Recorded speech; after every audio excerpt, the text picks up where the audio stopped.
Before we dive in, a quick disclaimer.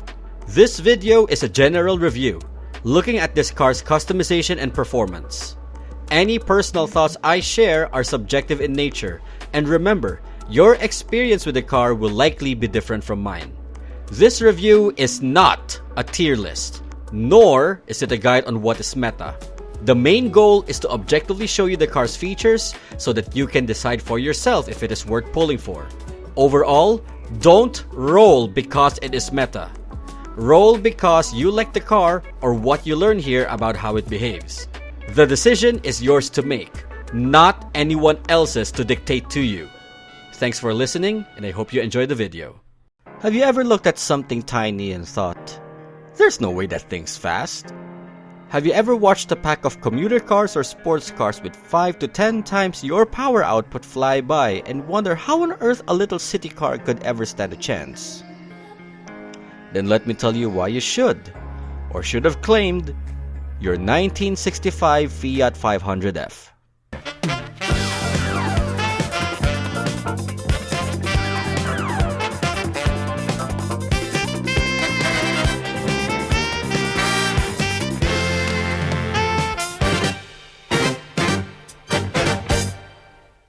Welcome to Why You Should, where it is not fun to make fun of the little Italian you bullied back in middle school. Do know that whatever I say about the car doesn't reflect on its overall performance in its entirety with regards to performance in comparison to other vehicles in the game. If you're here because you saw this thing destroy GT3 cars in R Racing Evolution, or because you love jazz and Lupin III, smash that like button, share this with your fellow RM drivers, and don't forget to subscribe so you never miss a poll-worthy pick.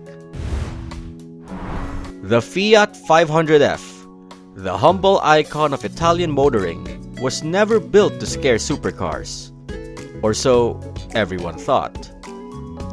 With a minuscule 0.5-liter L2 naturally aspirated engine producing a mere 18 horsepower and weighing in just under 500 kilograms, this standard class legendary rarity Mayhem series welfare car defies all logic. What it lacks in brute strength, it makes up for with charisma, agility, and the shocking ability to punch far above its weight when tuned and driven right. It's feather-light, hilariously small, and somehow manages to channel all 18 of its horses into a driving experience that's equal parts comedy and equal parts chaos. With its 4-speed gearbox and nearly non-existent weight, the Fiat 500F feels like a go-kart on steroids. If those steroids were espresso shots. Its compact frame and high agility make it one of the few cars that can confidently zip through corners at speeds that make even higher class legendary sweat. No parts are available for visual customization, but you can change its rims and paint its hood, windows, and headlights. Beyond that, it's all stock charm, pure unfiltered nostalgia from the 1960s on wheels. We'd have to wait for another rerun of the Fiat in another future event to see if we would get the Abarth 1000 TCR x Giannini 590 GT x 500 Monstre wide-body kit in our hands, which the JP server has on their Fiat.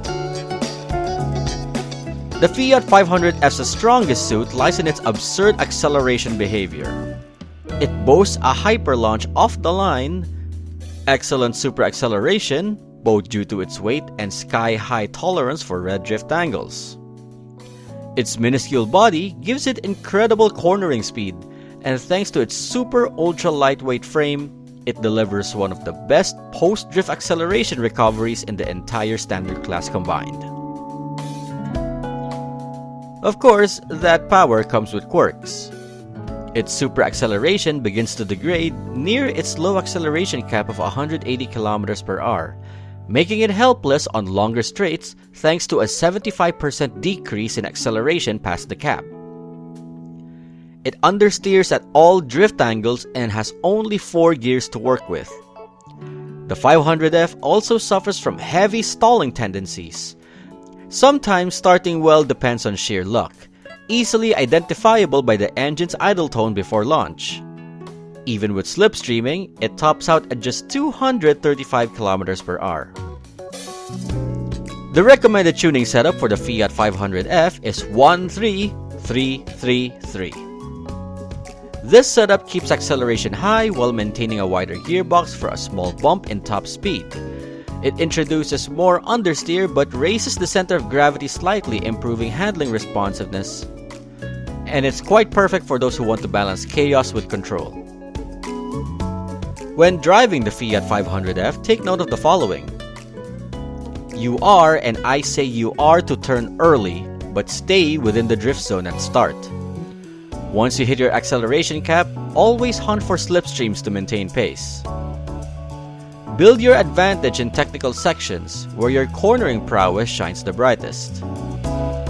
While the car understeers in green drifts, keep it drifting to charge post-drift boost for maximum exit speed.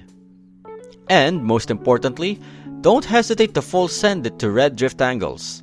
The 500F's ridiculous cornering speed will more than make up for it, as it takes corners at 125, whereas everyone else takes it at 95 to 100 only. The Fiat 500F is proof that fun doesn't need horsepower, it just needs heart. This tiny legend thrives on chaos, laughter, and corners that make bigger cars tap the brakes. It's not about being the fastest. It's about outsmarting the giants with precision and guts. Sure, you will lose on the straight road, but when the road twists and turns, you'll be the one flying ahead, laughing all the way to the finish line with an absurdly huge gap. The 500F may be small, but its spirit, larger than life. It is a literal underdog racer, and in the right hands, an absolute menace wrapped in Italian nostalgia. But that's just my take. What car do you want to see me break down next? And if you claimed your Lupin the Third go-to escape from the Not Sonic Racing Crossworlds event of Racing Master, drop your experience in the comments. Help out the ones still in the fence or kicking themselves for skipping it. While you're here, hit like if this helped, share it with your crew, and subscribe so you don't miss the next one. This is Miyogi saying see you guys on the next roll.